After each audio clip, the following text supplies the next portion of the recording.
Hello and welcome to Season 2, Episode 5, I Wish Upon a Third Edition. So, Dice's podcast, still here, still going. I think we're on episode 11 total, if you combine the two seasons together. And then we're coming up to the summer break. So there's probably just one more after this, and take a break, and then we'll come back with Season 3, and hopefully third edition bolt action by then. So welcome. Thank you for joining us.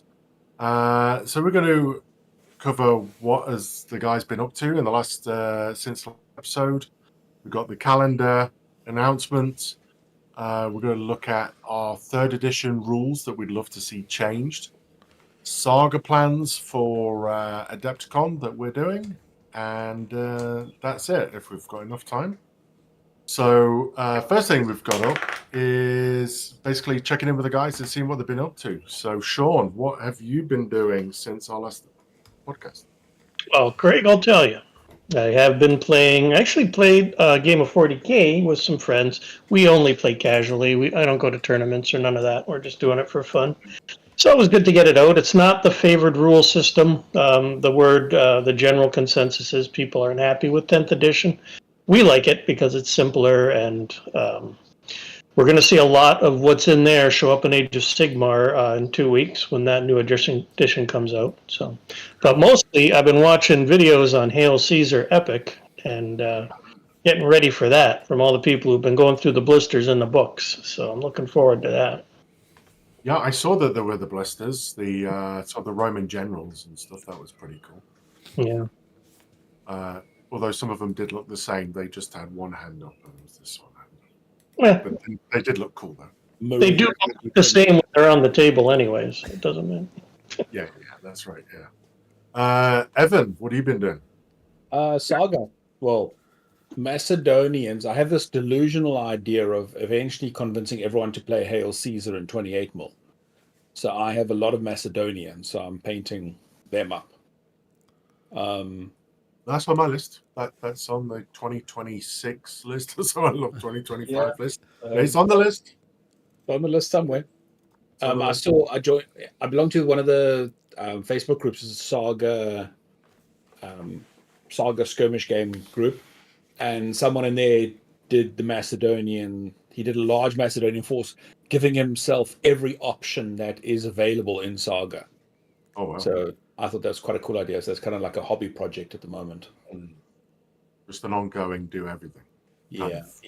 Force. Oh, I like that. That's cool. I tried to do that with bolt action. Tried to keep adding to one army. Yeah. I think that's cool, and I'll paint that and add it. If I use it, I can. If I don't, cool. But no, that's pretty. Derek, what have you been doing? Well, I managed to barter some painting from Sean, so I don't have to paint my epic, and he has painted my 500 points for our thing, so that's got that off my table. I still have to base it, but I got it half base, so that's good.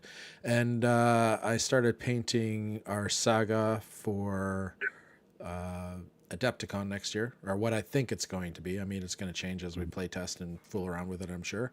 And just for shits and giggles, because Saga's got Age of Magic and there was some talk about maybe playing it, I finally dug out my Incas from Mythic America and started throwing some paint on some of those because it was kind of nice to paint bright colors, because that's kind of the way the Incas looked with all the feathers and everything else. So yeah, having a good time doing that. Enjoying painting again. Painting stuff I like to paint at a scale that I like to paint. So Not the little ones. yeah.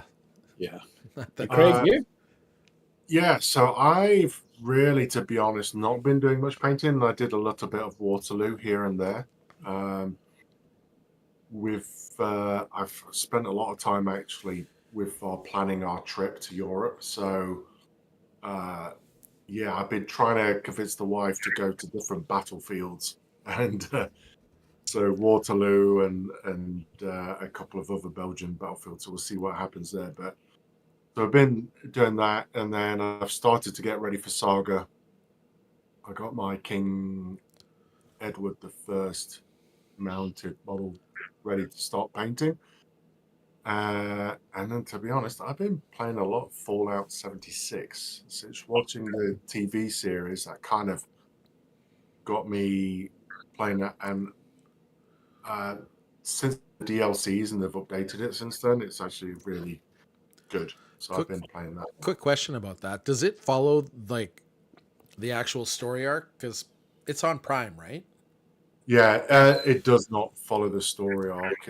It's because there I are liked it, but similarities. I never played the game, so I'm wondering if I liked it for what it was, or if it actually followed the game, and I should probably go look at the more of that fluff, as it were. Yeah, Because everything there else are Amazon elements- Prime has touched, they've completely fucked the storyline. So questions. Yeah. So there isn't really a storyline per se in Fallout, like because it's different regions it's looking at. So Oh, like I there's see. Vegas, this Fallout 76 is the Appalachians. Fallout 4 is the Commonwealth. So basically, it's different areas. The same principle is It was Las, and actually slight difference for the Four was TV Las Vegas. Las Vegas. That's right. But the difference is that the principle is that there was a war between the Russians, the Chinese, and the Americans. And so there was a genuine war. Whereas in the TV series, they allude to the fact that actually the war was done by Voltec, which is a different canon event, so to speak. But everything else is pretty much the same. The monsters you see, the Brotherhood of Steel's different in their mission, but thereabouts. So, did you ever read Wheel of Time series? Yes. Okay. Yeah. So is there so when you look at Prime's version of Wheel of Time and you look at the book's Wheel of Time, is it like that vastly different, or is it just a lot closer? No, I would say it's about 50% closer. Oh, okay. Yeah. The series is basically their own Fallout story that's within the Fallout universe, if you want to put it more like that. Oh, okay. Right? It's in the timeline. It's in the timeline too. I think it's like comes after 4 or something. Yeah. Yeah. So they But haven't they- busted reality. Yeah, they keep more closer to the original source canon than they do with Wheel of Time. Yeah. Yeah. Well, So I they mean, do enough let's to be keep it honest. on. Wheel of Time is completely different universe. Yeah. Well, So yeah, it's good. versus the books is what I'm talking about. Yeah. So, anyways, I Although- digressed us. I just No. wasn't too Sorry, I was actually just going to add. I have been though looking at the Fallout tabletop role-play miniatures stuff because the models are pretty sweet. Oh, nice. You could get Brotherhood of Steel and Vault Dwellers and ghouls and stuff, and there's some nice models. I just bought some Harry Potter models just because I wanted to paint them. Yeah. Slytherin, I'm I assuming. could imagine doing that actually with 28mm Waterloo stuff. I could see myself buying the odd, cavalryman and painting them up just for that. 'Cause they Yeah, do- I'd rather go 32 if it's just for painting. The Harry Potters are 32, like Shatterpoint, and that's just, or Shatterpoint might be even bigger, but that extra size is just nicer for painting. So what Harry Potter game is it? It's no longer exists. It's called Miniature Adventure Game. Well, that game doesn't exist anymore, but they're coming out with a new skirmish level Wizard Duel game that uses these models for people to still have a game to play. But it's Dark Sword minis, and they do such a good job with miniatures that I often buy their miniatures just to paint. I seem to recall Ash Barker from Guerrilla Miniature Gaming. He made a comment, and this is going to be partly out of context, so don't quote it. It's not an entire quote, but I think it had something to do with Star Wars, but it kind of falls on this too. It was just like when you're playing your favorite, for lack of a better word, story, Harry Potter, Star Wars, or anything else like that, the game has got a finite, almost like a finite end, because eventually they've made everything that's in the universe and they're not allowed to make more. Like they can't advance and make more models. So once they put out all the models for everybody, that's basically a person or a thing or an event, kind of in that universe, you just saw the end of your game come. And it was something to do with Star Wars. I don't know if it was Armada or something else, where they just literally put out the last of the models that they can put out. And It was like, X-wing and X-Wing. Armada. Okay. And it's like, Yeah. I agree with the principle, but I think Games Workshop would say balls to that, because they're in about A different IP. 15 Gandalfs and about 7. We used to joke about the fact that Aragorn, there's 5 Aragorns, and the only difference is where his arm is. Yeah.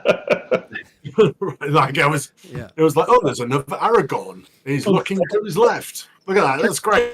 But I wonder how much of that is GW's player base being so fanatically loyal to anything they do versus a player base playing another IP. I think there's a lot of people though who get the miniatures who don't care about Games Workshop and who were just buying. Oh, I bought them all when it came out. I just opened up Treebeard that I bought in 2002 to put together. He's metal. Wow. He was like the plastic was all yellow. I'm going to start putting them together now, just because I bought that in 2002 just to paint. I wasn't playing the game.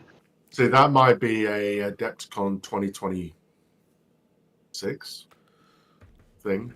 Where Middle Earth. No, I give up on GW games. Cool. Like, it is good. It's a good game and good model. But... Yep. Oh yeah, and similar scale to Saga as well. All right. Cool. Sounds like we've been up to a lot. Yeah. Well, me not too much. But... And digressing.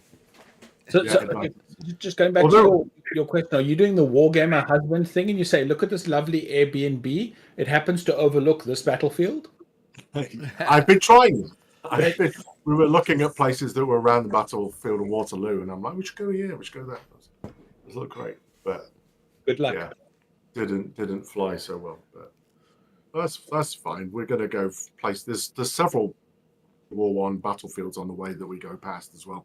So I think we're going to go to Mons and Arras and Waterloo, and then we go to Aachen, where the Americans in World War II had to batter in the gates to get in. So, but I have also started listening to Bolt Action podcasts. I was listening to Tabletop Tommies again. I'd taken a breather from all these podcasts because I'm like, I'm kind of waiting for version 3, but yeah.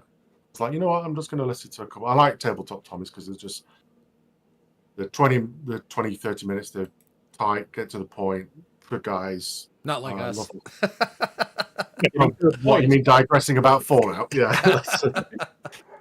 but I've been listening to them again, and so it's just got me thinking about Bolt Action, looking forward to the 3rd edition. So, but we'll talk about that later. Cool. So I think next we have the events calendar. So there's not much on at the moment, but it really is over summer. So Evan, what do we have? So as date of recording, this is the 18th of June. So coming up on the 23rd of June, there's a critical hit in Oshawa. There's a 1-day singles tournament for Bolt Action. So cap at 12 players. And then on the 20th of July at the Game Chamber in London, there is a gaming convention called Roll 4 Con. And there's a mega battle planned there, which is 1-day event, multiple games. Tickets for the con are $15. And to pique Sean's interest, I saw today there was a post about there's a BattleTech mega game. And for Derek, they posted there's an Infinity mega game as well. They've got everything. Yeah. So it might be worth a drive. I think it's good from the perspective that that London is seeing events for different things now, which is good. So and they have for a while, but it's getting outside of London. Like it seems like. Well, but we've got to remember, seeing as we kind of reside in the GTA or basically the inner core worlds, right? Yeah. Outside of Toronto, which is the center of the universe, we've got Tatooine and the rest of the universe, right? So, if we don't know about it, it doesn't exist. So it's nice to know about that. And I think we'll talk briefly about the Outer Rim when we talk about Bolt Action Canada, but we'll get back to that. Yeah. Hats off to the guys at the Game Chamber in London, Ontario. They're doing a fantastic job of growing gaming. Mm-hmm. Yeah. No, that's true. Yeah. So, and I looked at their event calendar. Their weekly one. They are full. Like every night, there's something on. Pretty cool. That was pretty cool. Yeah, I definitely would like to go down that way for a Bolt Action tournament at some point. So, which would be nice. Definitely. Yeah. Okay. Cool. Well, so news. What do we have, Sean? That's your neck of the woods. Is that a Bloody Mary you're drinking? Oh, Caesar? No, it's Caesar. Caesar. We're Canadian. We're Canadian. We do Caesars, not Bloody Marys. Oh, but Caesar's, doesn't that have oyster sauce in it or whatever it is? Clam juice. Clam juice. Clam juice, that was it. Oh, that stuff is vile. I only like Caesars for the pickled beans. That's it. I had a Caesar's once and I was like, oh, this is the most vilest thing I've ever had in my life. Oh, this coming from a guy that, yeah.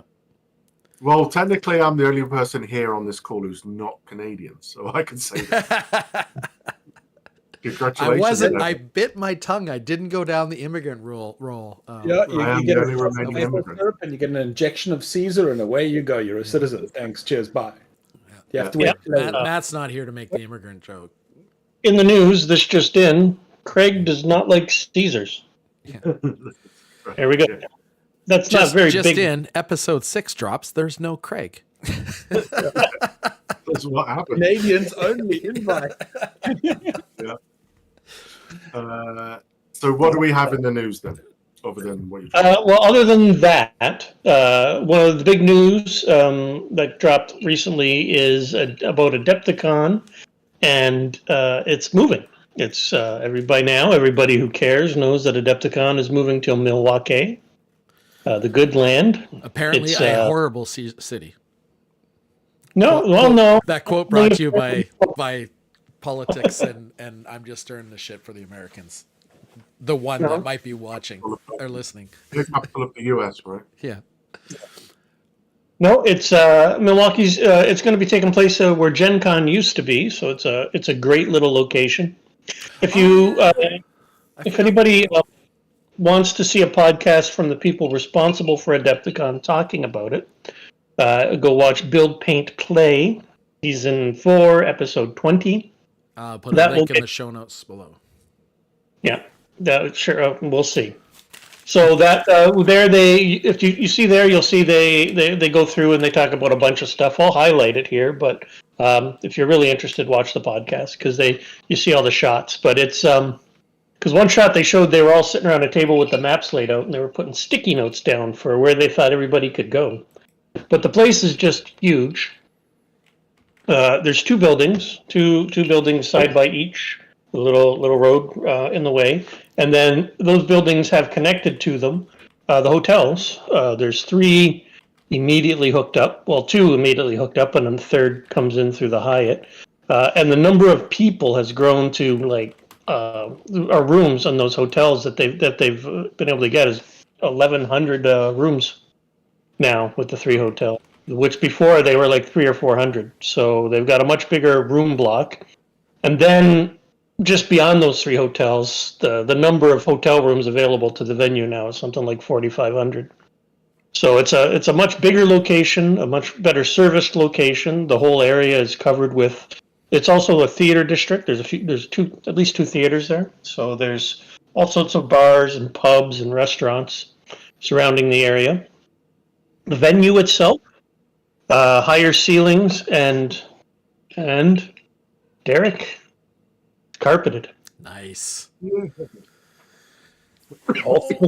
My back. Wherever you play, you'll be standing on hotel carpet. So. And all basically back in one building, right? Rob? Yeah. So the historical Adepticon. Yeah, it's 2 buildings. Yeah, but they're side by side. Basically one building. Yeah. cool. Okay, that's with multiple floors. So yeah, that's all pretty exciting. And there's some good pubs in the area. And the beer of choice for we want to keep our eye out for is called Spotted Cow. spotted. And nearby, the Third Street Market has a self-serve wall of beer taps. So you go there and you just like swipe a card or something, and you pour your own beer out of all the different taps. Yeah, Wall. it'd be like the dude from The Simpsons. Yeah. So, you gentlemen have any other comments about the moving to Milwaukee? I think Well, it's a I good know move. one thing is yeah, I agree, it's a good move. We didn't get a hotel. We actually opted to stay in a house. Basically, it's an old brewery in Beertown, and it looks pretty sweet. And we're just around the corner from lots of pubs, so I'm looking forward to it. Yeah, and we're not that far away. No, I think it adds an hour drive, an hour and a half, depending on what we hit in Chicago. Oh, it's an hour and a half north of Chicago. Yeah. So, Yeah. yeah, depending on what time we go through Chicago. If we're on the outside loop, it maybe won't be that bad. I don't think we have to adjust our plans. We leave at 6 in the morning like we normally do. We'll still be there 3, 4 in the afternoon, 5 in the afternoon. Yeah, they're reasonable. Like, that's the one piece of big news, and yet there is another piece of big news. And this is, we've put up a new Facebook page called Bolt Action Canada. Yep. And there's a whole bunch of people in there. I'll let Craig describe it. It's got Canadians and probably some Americans too. There should be Americans in there because, and you know what they'll never tell you is how John Graves Simcoe saved America basically. But you know they glaze over that when you're watching Turn. In fact, they don't even mention it because obviously the Queen's Rangers were like the first special forces, and they're a very unruly group to try and control. You always got to. There's all sorts of accounts of them being quite vicious when they attack, and they also wear these green coats, like that you know a lot of Like Robin. a lot of the light troops started to wear later. Oh, Or earlier in the 1812s they were wearing them. Or later in the 1812s they were wearing them, where all the light troops started wearing them. But it was rare then. Graves actually had to fight for them to keep them. Because it's just more reasonable when you're skirmishing through the woods to be in green instead of bright red. But you know who else was wearing bright red? That's right, Henry Lighthorse Lee III, father of General E. Lee. His troops also wore green shirts. So when they're behind enemy lines and they were being confronted, they would just say, "Oh no, we're part of Henry Lee's Light Dragoons," and who also wore green coats. And that worked up until the time it didn't for that famous Simcoe raid. Anyways, I'm off track. I didn't, talk about that. I want to tell you, just make sure you bring up the point that at the Battle of Brandywine, it was Simcoe who reined in those very same Special Service Forces Rangers, the Queen's Rangers, and stopped them from shooting Washington when they were trying to retreat across the field. And if he had let his boys shoot Washington there, then the whole history would have been different. And I shudder to think. So, anyways, what we were talking the Facebook page. Right. Did you know that after the Peninsular War, that the Duke of Wellington was offered the opportunity to go command the British forces in Canada versus the US? Wow. And he turned it down because he said it's just a sideshow. Didn't want it either. It was the position nobody wanted. That's right. Yeah. So we said one of the goals we want to do with Diceos is just kind of expand, connect the community across Canada of primarily bolt action. If you play any of the other Warlord systems or some of the other ones, then that's great. But we're just trying to bring together because there's a great Ontario one, there's a Montreal one, a Vancouver, there's a Nova Scotia, and they're all great communities. They all do the things, but we want to try and pull them together so we're getting some kind of cross-contamination of ideas and things like that. So we got the ball rolling. We launched that. We got members to join, which is great. And so our goal is just to keep pushing that, and I think also reach out and try and get feedback and input as well for the Dice Hosers podcast and stuff and such, and like just hear what the bolt action community in Canada is saying. Let's be clear. Nobody has to watch this to be part No, of that. Yeah. Yeah. No. But I Yeah. think No, one of the it's nice things about it sorry. too are like we're a really big country, and to go from one side to the other is usually an endeavor, and it's usually a vacation. And it's nice to know, like, if all the events are in one place, and you find like, hey, I'm going to Calgary for this week for whatever reason, or I'm over in Halifax, I'm gonna go somewhere else. You can see what events are in one place rather than going through as it stands right now for bolt action. You almost got to find the store in that city or one of the stores in that city to see if they're running anything. So it's kind of nice to have like a national database of events that are going on so people can see, and then maybe we'll see who the good players are. Because if we start listing tournament results, and then our dream is eventually we'd like to see a WTC game or a team put together, and rather than just say, hey, we're going to go with the WTC and we're going to represent Canada and we're just going to take all the players from here. Maybe we can get a coast to coast team and stuff like that. Like the growth is like our ideas are bigger. We want to, bring bolt action to Canada, and it is in Canada, but to link it together so we're not a bunch of little islands. Yeah, no, I agree, and also I think just the travel. I mean, if people go around in Canada, they got someone they can contact to say, I'm going to be in XYZ city for a week. Yeah. Is Like, there any events going on if you want a tournament, or is there a game day that I can just join? Because, correct. Yeah, like I'm going to Ottawa in September for a week. I'm going to post on there to say I'm coming. Anybody want a game? yeah, no, exactly. So I think though, just going back to Sean's point, you don't have to listen. You don't have to be watching or listening to this to be on there. On the Facebook, that's 100% correct. If anything, actually, we want to have any websites, podcasts, anything out there that people are doing and posting it. Like we should be sharing all these things.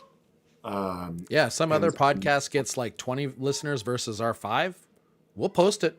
We don't mind. Like there's actually one. I think it's Calgary. I think it's War Trident podcast. There's a guy there. I've listened to some of his podcasts. He does different games. It's pretty good. So yeah, but we should try and I agree. Just get some Canadian content and find a place where people can share that content. Yeah, exactly. That's the goal. And share events. Yeah. Like I just, I would even be. It's a little difficult going west, but a road trip is feasible as far as Nova Scotia, right? So I don't know. There might be a beer and pretzels road trip out east at some point soon. Cool. Okay, so that's another announcement. That's good. Any more? No, that's all the news. No, we're missing one. What? K47. K47. There's a new writer that's been announced. I believe it is Andy Chambers. Has been given the, I guess, writer developer. I'm assuming they didn't say lead, but I'm assuming he's just because they've only named him, he's probably the lead on it, which really excites me because I've heard some rumors about the direction that they're going to be taking Conflict 47, and it sounds really, really exciting. It also sounds like it's something that Warlord can make some cash on with IP that isn't necessarily World War II IP, like upgrade, like not a Sherman and a Pershing. Now there's this. So the war is going to extend, and the weirdness is going to continue. So they'll have their walkers and everything else. So I'm really excited about this. I was honestly expecting this, and I was kind of told that this release was going to be unveiled before third. And I think, and this is just me, Osprey put up the pre-sale, and I think they're the one that screwed up the release schedule for Warlord. I don't think the people at Warlord that I was talking to and the other people that are connected to Warlord that I was talking to were necessarily lying about me being excited about the next release that was announced and then finding out that that wasn't the exciting release that I was expecting. So when they announced 3rd edition before K47, a little disappointed, but I was told why. So it is going to be interesting. I think he's the lead, because if you read the article on Warlord's community page, he said he's gathering a team of people to join him. So I believe he's going to be the lead. Yeah, it makes sense that he would be. They haven't announced anybody else. He's like, there's a couple of quotes from John Stallard and Peter Gosling, talking about him and how they're excited with, it sounds like his ideas, or maybe they've given him ideas to run with. But I would love to talk to him and pick his brain and find out. He, just to give you a bit of a CV for him, he did Blood Red Skies, he did Judge Dredd, he's worked on Warhammer 40K, he's worked on Fantasy Battles, Necromunda, and Battlefield Gothic. So like a lot of people at Warlord, he obviously started at GW and then moved on. But now his responsibilities will include developing and guiding the evolving in-game universe. So from what I understand, this is going to be a timeline split from, which it obviously is already, but they're going to continue that timeline and go down, and there's going to be some interesting things, almost Infinity-esque, if anybody understands what happens in the Infinity, the game. I won't go into it with the different races and how they interacted to get the humans involved in a war. It sounds like there's going to be something like that in K47. So I cannot wait, because this is a game that I always really liked, just because it brought basically steampunk into World War II. So it kind of gave World War II a bit of a fantasy sci-fi fix, that because World War II, I love it. Don't get me wrong. I'm a big history buff, just like everybody else that pretty much plays Bolt Action. But it's nice to palate cleanse and go with the same kind of theme, but a couple of years ahead, and having like this steampunk feel to it. So the Harry Turtle Dove with the sort of the what if universe. What if, yeah. What if, yeah. So yeah, looking forward to K47, and I plan on riding that hype train all the way to the official announcements of what's going to happen. Yeah, looking forward to it. Yeah, so and one of the things I heard is there is going to be the major, but they're also going to bring in a lot of the minors, so it looks like it's going to be like literally just World War II didn't end. The bomb didn't get dropped. Everything's continuing. So all those minor countries are going to be involved in K47. The ones that weren't already, like Finland's in there. There's a couple others, but yeah. With their own little weirdness to it, too. Like, they're not going to be beholden to the big superpowers, like the Tropen, or no, what? You got the vampires, you got the Ursa for the bears for the Soviets, the Tropen. What's the undead guys for the Germans? So I think it was Zoen something. Zoen I don't remember the exact name. Yeah, the zombies that I've got a whole lot. I really hope he goes a different way with the Americans and away from that super soldier Captain America kind of vibe. It just feels so trope. And then the British with their basically all their robot people, Yeah. So it'll be interesting to see what they have. The Japanese have got their ghost guys. So yeah, this is going to be exciting. Yes. Cool. I remember seeing years ago a picture of someone made for a painting competition, one of those Japanese ghost guys, like phasing through a wall. It was such a well done model. So it'll be interesting. It'll be fun. It'll be something more that Sean can get upset about for Bolt Action dice games. I don't know. We shall see. Hey, we got to see what they do with third. I might start liking it. We'll hold you to that. As said on the 18th of June, 2024, Sean might like third. Yeah. Until then, I'll provide the amuse-bouche of the odd black powder update then. Okay. Let's talk about, while we're talking about bolt action. Well, bolt action segue. Yeah. Third edition. June Q3, late Q3. This year, which would be great. Was So that we just September-ish? yeah. Yeah. So we thought that we would just peruse and think about what we'd like to see, and we each chose a rule each.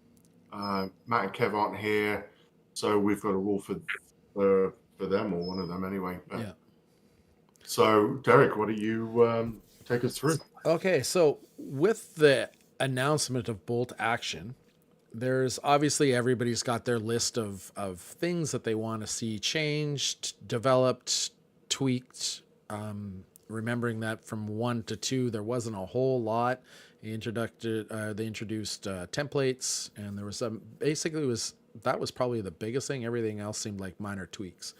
So going forward, without knowing anything about the rules as it is, Sean, what would you like to see them change coming up?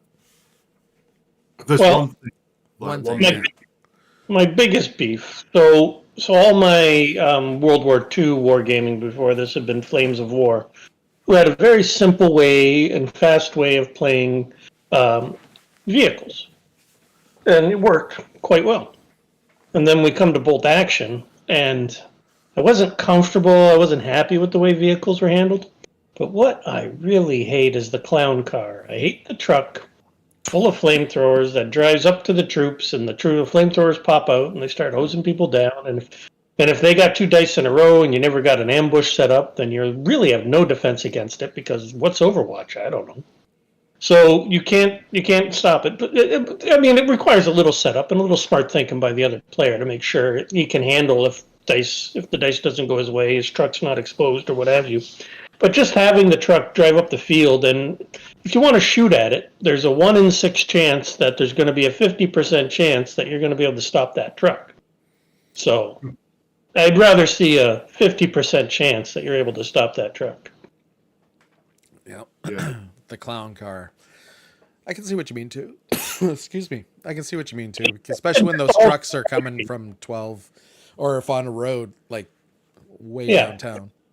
And the whole strategy that revolves around it just feels out of place to me. I've often said Star Wars Legion has better World War II mechanics, and it's because of stuff like that. Yeah. Yeah, you never really saw that in actual battle. A guy driving up like a kamikaze and jumping out of his vehicle to spray down the guys in front of him all by himself. And trucks don't get a dice, but I think somebody else picked that too. Stealing my thunder. Let's go to Craig. Craig, can you give us Matt's and then do yours? Because I think you wrote Matt's down when we were discussing. Yes. So Matt's was now. Matt and I had been talking about this because this was specific to Germans. And one of the things we'd love to see the Germans do in 3rd edition, which I believe was in an older edition to some extent. We'd love to be able to see a German unit jump out of a Hanomag after it's moved and assault, but they only have a 6-inch assault. Yeah. So, because it's to be indicative of the blitzkrieg and pushing forwards and being able to get as close. That's why they were armored, right? So that they could get as close to the enemy infantry as possible. Unlike trucks, which have no armor. Yeah. Yeah. So basically, like if you pull a dice and you activate a Hanomag, you should be able to immediately pull a second dice for the infantry that's in it.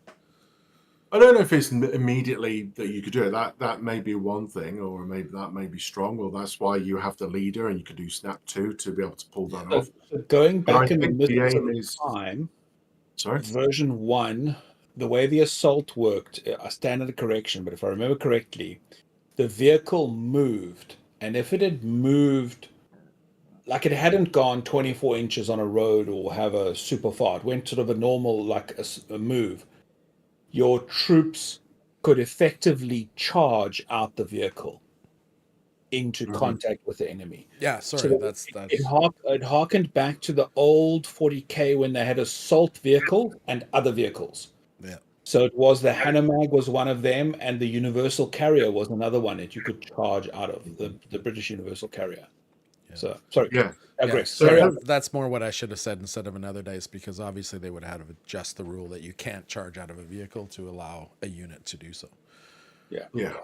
So I think that was his thing, and something that he and I talked about. But I think part of the greater thing is I'd like to see the German rule book that's kind of whatever they do, because I believe it's the first book to come out, the first Armies book to come out.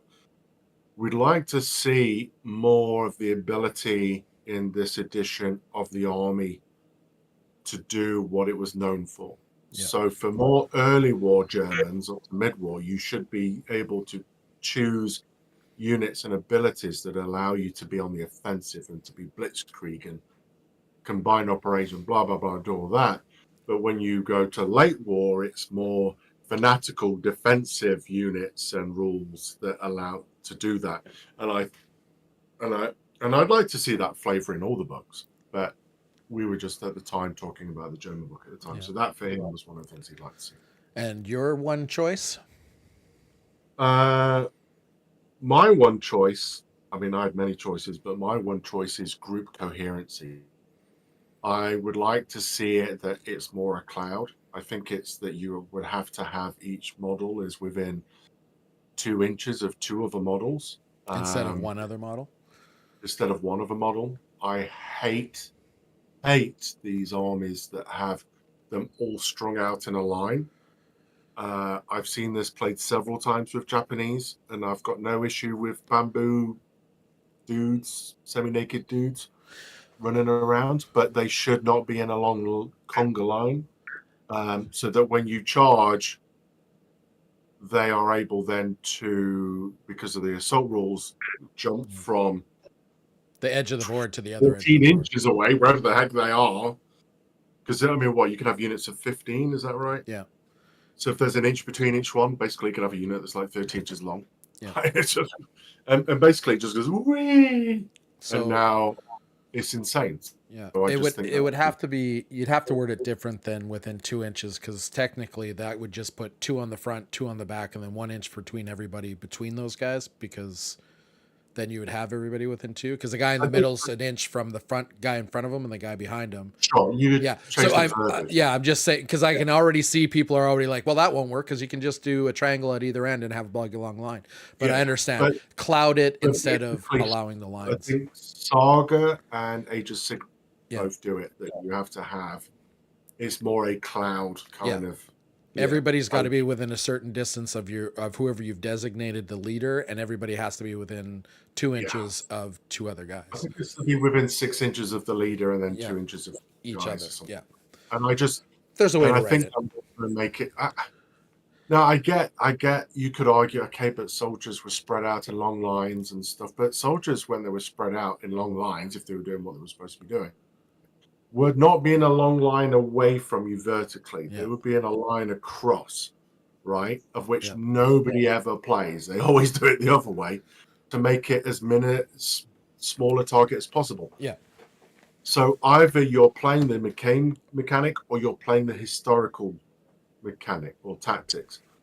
But I would always try to, if possible, bring in the historical element into the game to maximize the game mechanic. So if you are going to be in a straight line, it is to face your enemy, and otherwise it's a cloud. You're not on patrol where you've got a long line of guys back trying to, patrol forward. You know you're going into a fight, battle ready, battle line.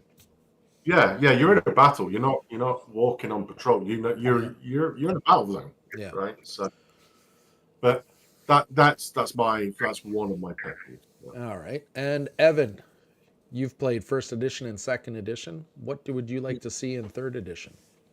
Machine gun teams being more effective against the target they are shooting at.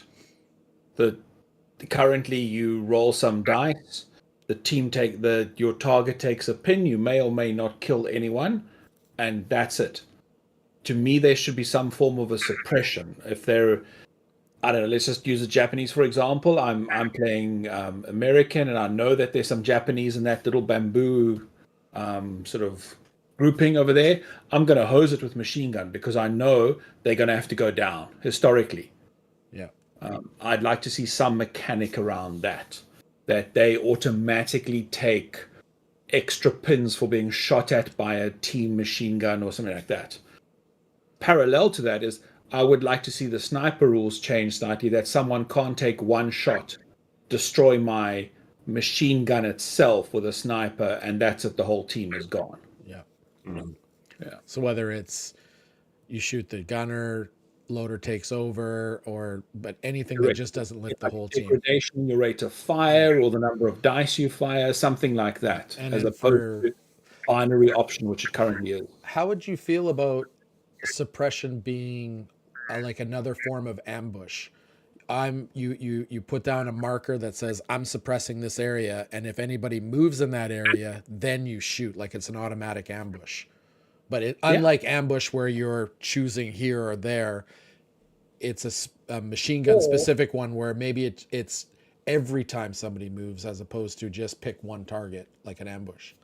Yeah, there's that. The other way of doing it is if I'm suppressing, let's just say it's a growth of bamboo. Yeah. If I'm suppressing the growth of bamboo and I put a suppression down, it means next turn I am automatically firing at that same bamboo. Yeah. The dudes who are inside it, when they want to activate, they have some negative modifier of some kind. Yeah. They have to crawl out in a long conga line, Craig. Yeah. And then assault you because they're fanatics. Yeah. Yeah. Well, for mine, Yeah. for mine, I went a little bit more the tournament side of it. I'm tired of seeing guys put in 5-point mules to get that extra freaking dice. And I'm just as guilty of it as everybody else. I think that transports should be treated like spotters. They are part of your unit. You get one die. If you buy the transport to go with the gun or whatever you're getting the transport for your infantry team or whatever the case may be, you don't get another die. That transport is for that unit. They didn't go trucking off around and started shooting other areas. They stayed close or they got off and came back. I don't think you should get another dice. I think it should be just like a spotter. You activate the spotter to move and the mortar doesn't do anything or the artillery doesn't do anything because the transport's coming to pick you up. But then that same case, if the transport gets in within range, I think the infantry should automatically get in. They should be, you're using the one dice. I just don't want to see guys that are like making a 14-point list and they got 5 points left and they get a 15 dice list and they got 50 or 14 dice list. 15's your maximum. They got room to squeeze in a 5-point mule and they're at 15 dice. And that 5-point mule, and like I said, I'm guilty of this too. I've got 5-point mules in my list, and almost at least one turn out of 5, I'm looking around like, what the hell is this dice for? Oh yeah, it's for that mule. It's been sitting in the corner this whole game, and I keep forgetting about it. I agree. I think the mule was okay when it was theater specific. Yeah. Right. It was to a specific army in the Pacific, and that maybe Italy there was one. Yeah. But when you allow everybody to have a mule, okay, I don't really remember there being any donkeys on Normandy Beach. I mean, not that I was there, but there's no photographic evidence that I saw that there was a mule on Normandy Beach. So, I agree. I think they need to. I think that would be a good mechanic actually to do that. Or something along that line that stops that extra cheap dice. Like, yeah, I think it can take from the game. Yeah. Any quick? Sorry, you were going to say, Derek? No, I was just going to close that off. So if you got one, I was just going to say any quick rapid fire rule changes. Go. Anybody? I've got one. Snipers should also be able to suppress. Yes. Yeah. I think that a sniper is as scary as a machine gun. Yeah. Right. And So- in the same token, if you're not going to let it remove a team, it should be scaring the fuck out of that team. Like if the sniper shot at you once and puts you on a suppression or some kind of like, you keep your head down when a sniper is out there. When there's a sniper known to be in the area, you're not popping up. Nobody's popping up. Everybody's staying down. Yeah. Firing over the hill. I don't think that Helmet I don't on think a that stick. flamethrowers should be in vehicles. I think that they should be on the table with infantry, but they can't be targeted except unless they are the nearest target to the unit firing. Yeah. Or they are a sniper. I would like to see flamethrowers made less how do I say swingy? Yeah, because right now you roll a d6 for how many hits you get. You get 1, your opponent is happy. You get 6, your opponent's like butthurt. And we've all used them. We've all rolled the 1 and we've all rolled the 6. I'd like to see a set amount, just like pins, maybe d3 plus 1 hits. So you're not getting the 6 and pretty much wiping out a unit, but then you're not necessarily getting a 1. But it gives it already does pin pretty well, though. Yeah, but I would also like to see them affect fanatics. And as a Japanese player, I will tell you right now, it is broken that fanatics ignore flamethrowers. I don't care how crazy they were. You see half your team burnt, you're not running forward. The heat around that area, you're not fanatic anymore. Or stubborn. It should be adjusted that flamethrowers ignore those rules. Even if if fanatics is taken to a point where it's like, okay, you don't count the pins against you given by the flamethrower, but you still have to make that morale. There's still a chance. Like you want to Okay, total shooting the breeze here. You could make fanatics the other way. If your squad of 10 dudes, 5 of them get flamethrowered, the fanatics have to charge the flamethrower squad. Yeah. They have to go at whatever hurt them a lot. Yeah. Yeah. But I'd like to see that twist to make flamethrowers both more dangerous against fanatic and stubborn units, but less swingy, so that you get a little bit more value and less I got you and I got me kind of feeling in the game. Yeah. A little bit more consistency. Okay, another quick fire rule. I would like smoke to be more effective. Yeah. Yeah. Yes, I'd like to Give me a reason to shoot smoke and not me look at my opponent and go, would you like to shoot smoke for me? Yeah. Because your opponent's the one who places the smoke. You're never going to get the 6. Yep. I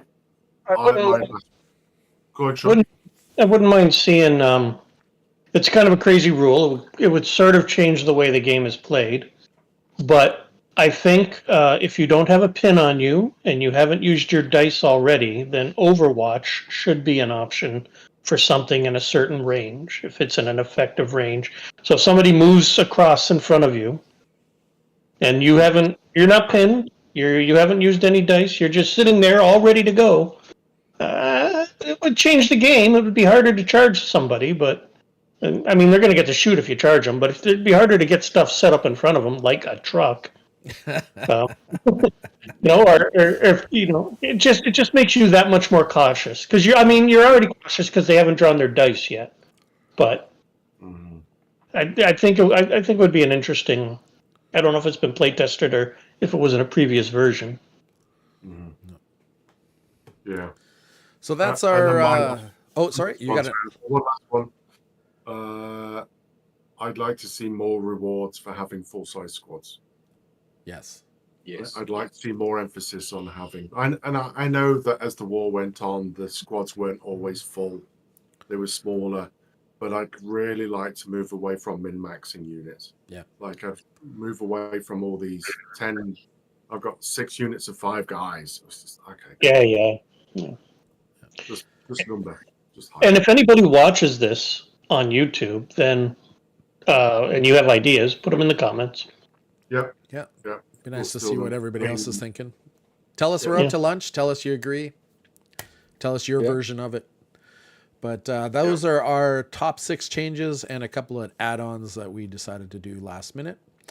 Now I'm going to pass it over to Evan for talk about what we're getting ready for at Adepticon.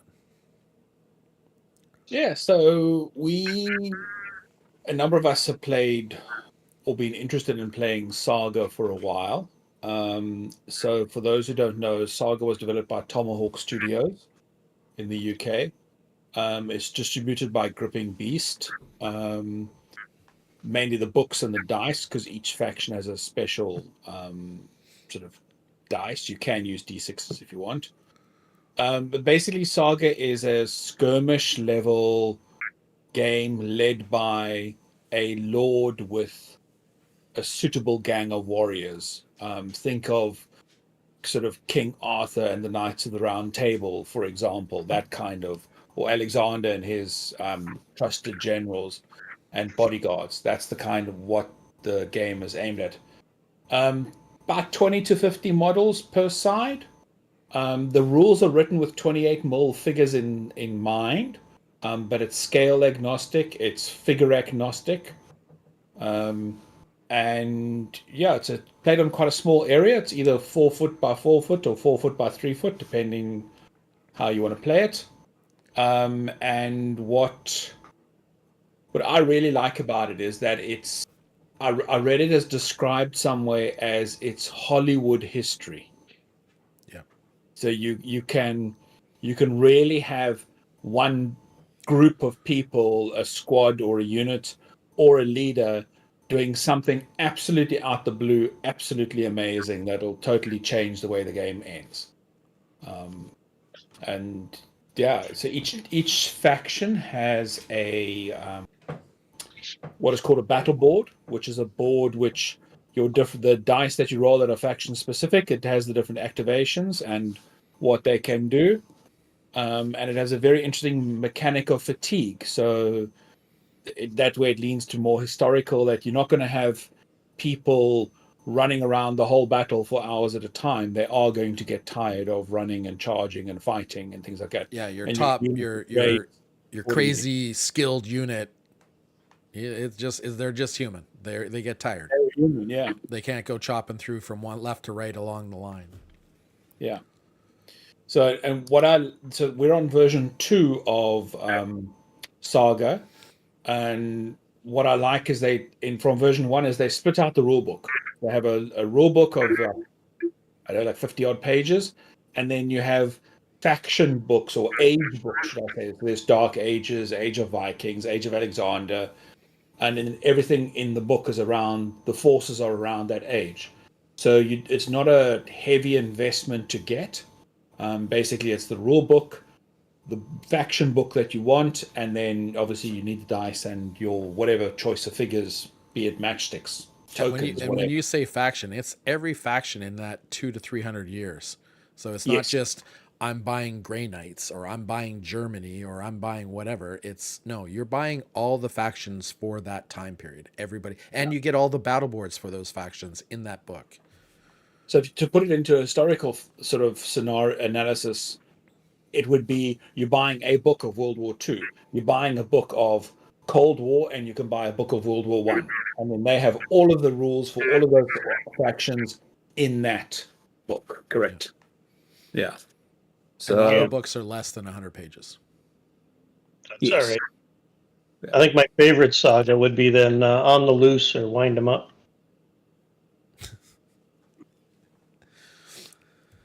Yeah. Yeah. So we're going. Derek, you played in Adepticon this year. Yeah. In the doubles, and I used to play a lot back in Cape Town. So yeah, it's a natural progression for us, I think. Yeah, I go. was looking for something else to play just to kind of give me a palate cleanser from all the bolt action we did at Adepticon. I got hooked up with an amazing other player. We had a great time. Both of us, our first game for both of us literally was our first game of the tournament. You can go back a couple episodes when we talk about Adepticon and you'll hear all about it. So it was a fast, easy, light game that's got some amazing depth to it when you start looking for it. Yeah. So Yeah. So uh, this yeah, time pretty around, much sums up we're all going to Saga. play doubles this time, not just me. Sean's not. So it'll be Matt and Craig are playing together, and Evan and I are playing together. We are all going in with the concept of Evan and I are going to be at least 2 places higher than Craig and Matt because they're going for the wooden spoon, and we're too good to get a wooden spoon. Yeah. So You want placing at least Yeah. top 20. I, That's it. I feel like we win, Evan, if we come in at least 1 place higher than Craig and Matt. It's a long drive back from the gaming venue to home. Yeah. we're Bragging rights doing, will be earned. for ours, we're doing. I'm using the Norman list, and Matt is using the Scots. Yeah. Because somewhere in his lineage, some Scottish dude screwed some Polish person. Polish person, and he descended from that Scottish Pole, like Wasn't it whatever the it Polish is. sausage? It was the other way around. Um, Polish. So he's doing Scottish, and we're doing the theme is the Battle of Bannockburn. So he's got Robert the Bruce and a few mounted knights, but mostly on foot, I think. And Yeah. I'm doing the English colonizers, and we are doing mine are pretty much all mounted with some archers. So that's the game plan. We'll see what happens in real life. So, and I'm getting I'm getting my models from Footsore and Victrix, because Victrix has just released a fantastic 18 mounted knight set for $60. So I'm so getting that because I can then do a Crusade army afterwards. And we've had some fun. Age of Sigmar, that's one dude. Yeah. Sorry. And we've been having some interesting playtest / learning games because Evan and I have decided to do the Indians, East Indians, that is. Indians from India. So we're fighting the Scots and the Normans with elephants and chariots. Because the team tournament is all ages. So there are some bonuses if you have the same faction. You can switch dice back and forth. And then there's non-bonuses if you don't. You can't switch your dice, but if you're dice match, you can switch them. Like if I can give Evan a dice and he can give me a dice type thing. But Evan and I just wanted to play elephants, so yeah, pretty much there's no East Indian heritage, there's no East Indian knowledge of history. I am completely blank. I'm hoping I'm painting everything right. I just wanted elephants and chariots. That's it. So anybody that played me last time at Adepticon, I ain't coming any more prepared than I did last time. Yeah, so the it looks like it was the Chandgupta Maurya of Magadha was the one who fought against the Macedonians. Yeah. Them. At the Battle of Hydaspes. It's interesting though, because the Indians, I didn't realize. I should do more research because I found it really interesting. But apparently, there's an ancient Indian civilization that then was really advanced. And this isn't conspiracy stuff. This is actual proper history. I just kind of scratched the surface of it. But there was an ancient Indian civilization that was quite advanced, and then it declined, and then you got. Then the Macedonians arrived, and that's where you got then all of the India at that time, which was really not India. It was all these different empires and lands and stuff. So, but it's really interesting. I didn't know any of that. Like, I got to get a book on that because I'd be interested to know how that civilization went. The more I've been looking into it for painting reference and everything else, the more I realize that I am very Western with my history knowledge. like very Western. Like I there agree, is, yeah, too. you can tell I'm raised in North America because there I can't. It's really rich history. Like the Chinese, the Japanese, the East Indians, or Indians. I don't know. Sorry for not being PC. Um, Indian. They're Indians. yeah, From India. They're from Indians. India. They're They're the Indians, actual right? Indians. Yeah. Yeah. So we don't call the people here Indians anymore. So I guess we don't have to put East in their name You anymore. still do, but the rest of us don't. Yeah. So there's just it's really every time I start to look into the history, I just always get amazed. It's like you kind of stop at Egypt. You just everybody thinks that Egypt was this great big culture that collapsed, but there's more. Like Craig was There just were saying, lots that there was the collapsed, yeah. Indians that did that. The Japanese and the Chinese did this. Like you know, yeah, interesting. I just find ancient history fascinating, Yeah, completely fascinating, and it's seen and like it's weird because we live in this, and we're going to get philosophical for a moment, but in all of human history, I mean, I think it's like 100,000 years. There's only been 10,000 years of some kind of civilization, of which we know very little of the previous 8,000. yeah. Right? And then you come to 2,000 years before the current era, where really civilization really started to kick off and you started to have the first towns and cities and stuff. But you think about the Greeks, that was 800 years. The Romans was 1,000 years. The Indian civilization, I think, was meant to be, the original one was nearly 1,000 years. China was like several hundred years, if not like there's just all these things, and then you get to today, where we are today, and we're so embedded in where we are today, but really in the clock of humanity, it's been 5 minutes. Well, Yep. there's an interesting factoid that I read the other day, and it was like Cleopatra was born closer to us than she was the building of the pyramids.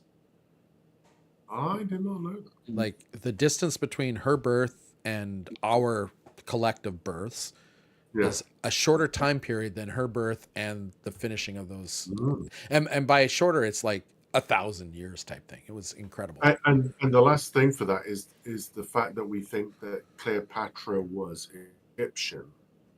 She was actually descendant of Macedonia. Yeah. But she was Don't tell Netflix. the child of great grand or whatever of Ptolemy. Yeah. Don't tell Netflix. Yeah. Don't tell Netflix. They're trying Although, to, what did I say? they're trying to rewrite history. Well, I have to admit, I am looking forward to Hannibal on Netflix. Although I know it's Denzel Washington, and But he's an awesome actor.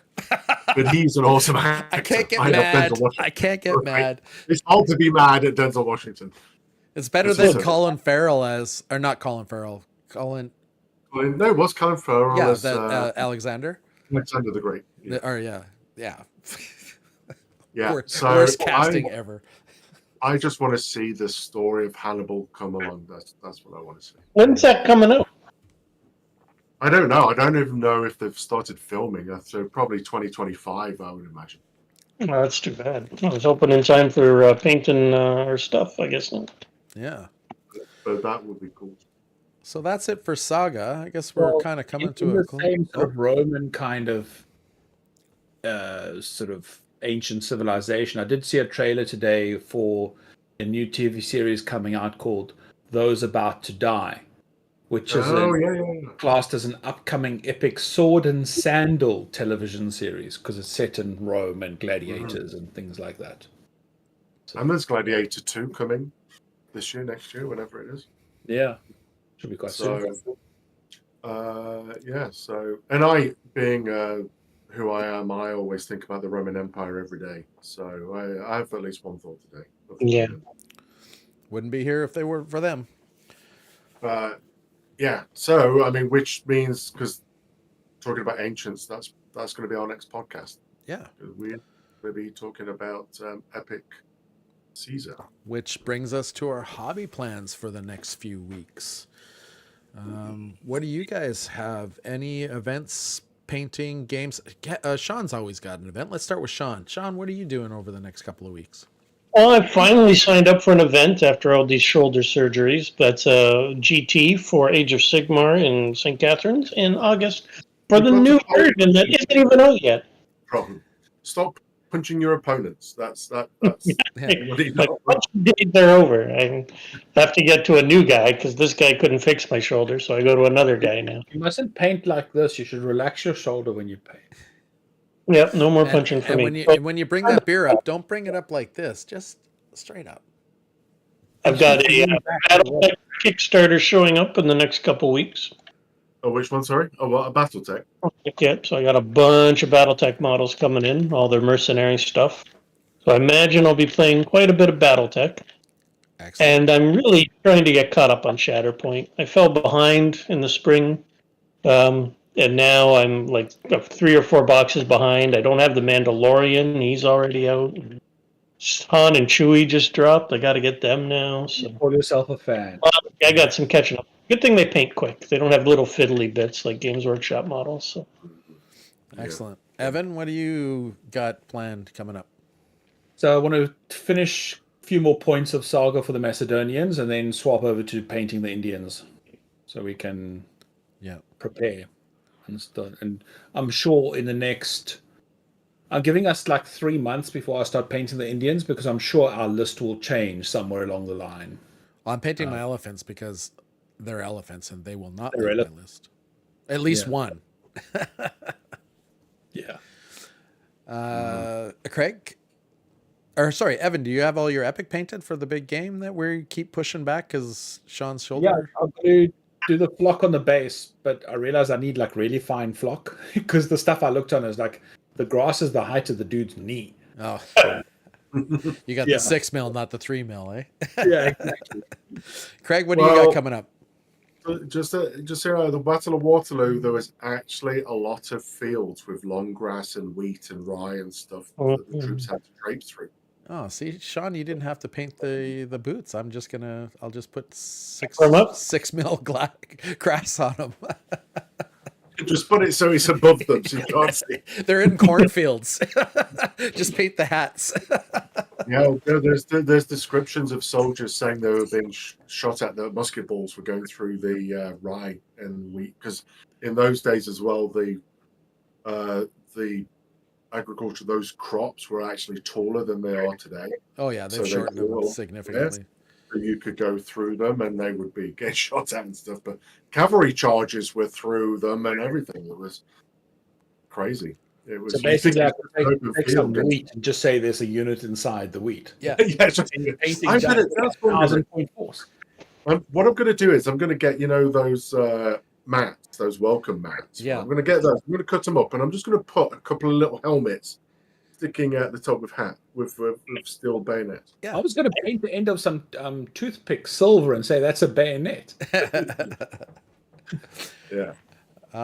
For myself, I haven't got any events planned. Unfortunately, both my kids are playing sports this year, and because of their age groups, they're on opposing days. So I am literally living at the rugby house 4 days a week for practices, and then one's got a game Saturday, one's got a game Sunday. So events for this summer for me are a no-go. Painting time is really crunched down too because I basically only have Friday night, and that's the night we get together and have our beer and games. So finding painting time is being really interesting. So I think I'm pretty much event free for the next couple of months. You need one of those portable painting station things. Yeah, I made one. It's so hot that the paint dries too fast. Well, what you should do actually is buy that Perry Miniatures portable battle table. That's It was about $100 and just take it to the rugby club and challenge whoever's there. Yeah, just bring 2 armies and you're going to play. Here's your beer. Yeah. I might buy one of those anyway, by the way. This Perry Miniatures fold out. I don't know if you saw it, Evan. It was a fold out battle when it was like $100. Yeah, the pocket one. Yeah. I'll throw that link. I'll throw that link in our thing too. Actually, I have been telling people that we're going to put links in the show notes, but YouTube keeps telling me that we don't have enough I guess, content to show that we can put links there. I guess they're worried we're going to start advertising multi-level. I've put in 3 requests so far to be able to put links in our show notes. That's why everything you see so far, there's not actual correct links. It's just been copy and paste it because that's the best I could do. So hopefully this time I can do Subscribe. it. Yeah, keep subscribing because apparently that's what we need to be able to put the links in. I don't know what else I can do. YouTube is apparently phenomenal for dealing with person to person. That is extremely not true. Can you make a comment? Oh, I wonder if I could put the link in the top comment and pin the top comment. You I'll could try also that. I'll try that. It's we a could good put a link off the website as well, what we talk about. Yeah. Yeah. Yeah. But Craig, I was thinking the drive to Adepticon, Yeah. if we're in Matt's car, we yeah. can sit at the back and fall down the drinks thing and play there. Yeah. Okay, that's it. We'll buy that Perry Miniatures table. We'll take it with us. Just take it in the back. Matt's in the front all by himself. You guys are in the back game, and I love That's his problem. Yeah, so I've got no event. I'm not going to any events. So for me, I've just kind of checked out of bolt action at the moment. This has always been an issue for me. Whenever I know there's a new edition of a game coming, Any I game. typically check out. Any game, I typically check out and be like, you know what? I'm going to take a breather from that game. I will come back to it with a new edition, fresh eyes, fresh love, and I'll do that. So for me, bolt action's on the kind of the back burner. So no events for me, as well as also I play rugby as well. So I'm in some games over summer and going to Europe to visit some battlefields and all this stuff. So it's going to be pretty busy. And that's why we're also taking a break for summer as well with the podcast. But painting-wise, I am slowly plugging away at my British Waterloo list. I will be probably putting some paint on my Edward the First. No, it's about Edward the Second. That's right, it's not Longshanks, it's his son. So I'll be painting that, just given because I'm not painted a 28mm knight in forever. And then I will be getting ready for my Romans, my epic Romans. I was just going to say, we completely forgot about that. That should be. They just sent me an email asking if we wanted anything else on the order. I was going to let you guys know that today, so we will talk about that later. But we've got the Romans on pre-order, and they're going to come. So we'll be also painting those things. Yeah, so Romans. I'm looking forward to that. I mean, I don't have anything cool like pachyderms, but I do have. All right, come on. Just Romans are just awesome. Oh yeah. It was hard for me to split that box with you to give you the Romans because I really want the Romans too, but I was like, yeah, I need elephants. It's all about I'm going to get a fake SPQR tattoo on my arm whenever I play. So well, depends how drunk we can get you. It might not be fake. SPQR temporary. You get temporary tattoos right here. Yeah, there you go. I'm in on so that. That's what our next podcast is going to be about, folks, is we're going to look at the new Epic Hail Caesar. Hopefully we will have something more concrete because we're just waiting for the models and see if we can do a review on the models in the box set. And we'd like to get a battle report in at some point. Yes.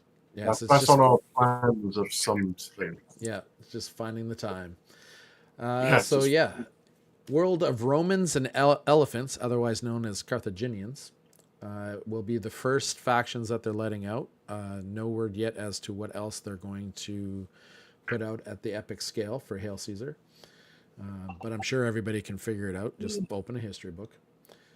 So remember to check out dicehosers.ca for any articles, videos, event calendar that we put there, as well as Bolt Action Canada on Facebook for events upcoming. And if you want to see anything or you want any content, you got any feedback, please let us know. Good, bad, the ugly, less of the ugly, but still, we'll take it. Like, Yeah. I should stop sucking my mic every once in a while and screaming into it. Constructive ugly is good. Non-constructive ugly, you can stick it up your ass. So That's with mine. that, I will say adieu, guys. Okay, au revoir.